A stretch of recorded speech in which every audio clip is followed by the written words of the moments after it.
Muy buenas noches, un saludo para todos. En el anterior video, número 163, un amable visitante del canal nos pregunta cuál es finalmente la diferencia entre substancia y sujeto.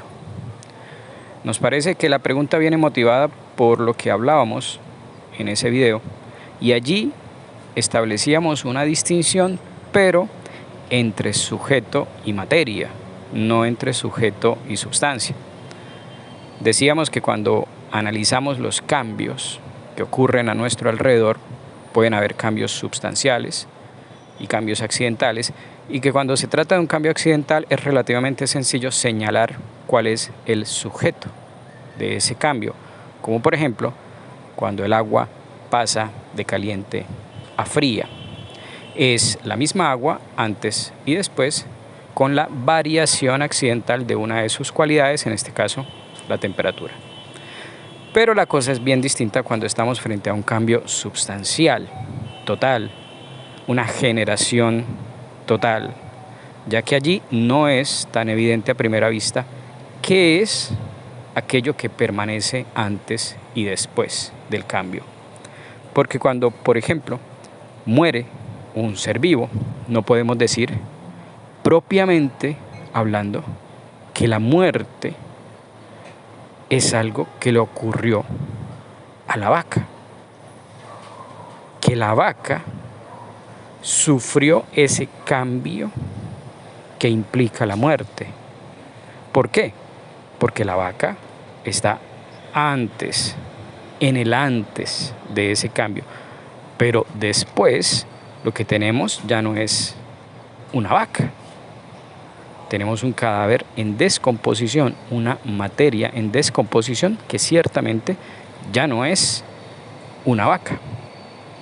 Entonces, ese cambio substancial no lo podemos predicar de la vaca en el mismo sentido en el que podemos predicar el calentamiento en el caso del agua que pasa de fría a caliente.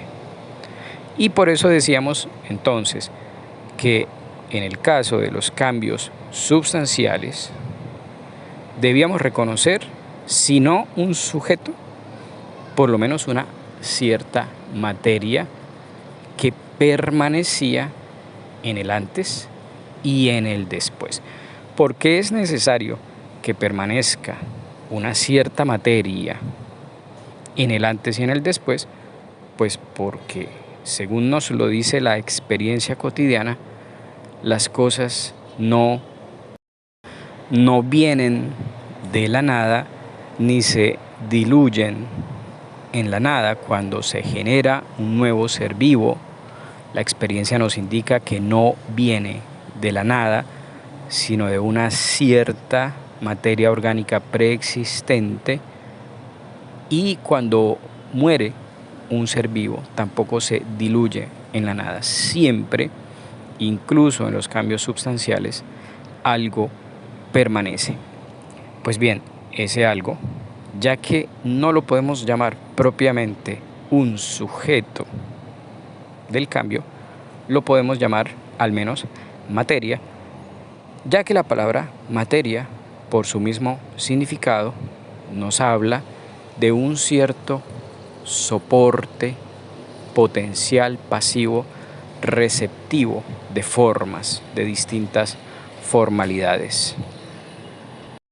Y entonces el amable visitante nos pregunta cuál es la distinción entre substancia y sujeto, pero le aclaramos entonces acá que la distinción que hacíamos en ese video era entre sujeto y materia, no entre substancia y sujeto. Sin embargo, lo que podemos decir acerca de la diferencia entre hablar de substancia y hablar de sujeto es que cuando estamos hablando de substancia, normalmente nos estamos refiriendo a la substancia primera, es decir, a los individuos de cada una de las especies, como por ejemplo a un perro, a un hombre, a un pez, a un caballo que está ahí delante de nuestros ojos. A eso llamamos en lenguaje técnico una substancia individual.